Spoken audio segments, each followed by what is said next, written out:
Hey, Assalamualaikum guys, this is your favorite Meethi Seviyan from TeebzCorner. Today I'm making colorful vermicelli. For that, we need the ingredients: dry dates, almonds, coconuts and lots of dry fruits, pack of shawarma, milk, shredded coconut, and colorful vermicelli. In a can, take your milk and until it boils.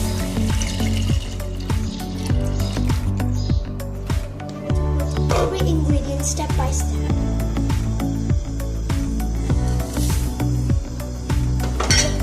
Now we're gonna mix it. Our next ingredient.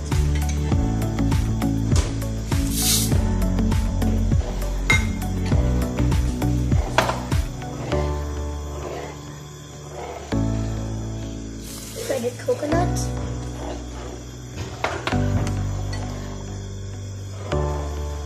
Dry fruits, dates, and coconut.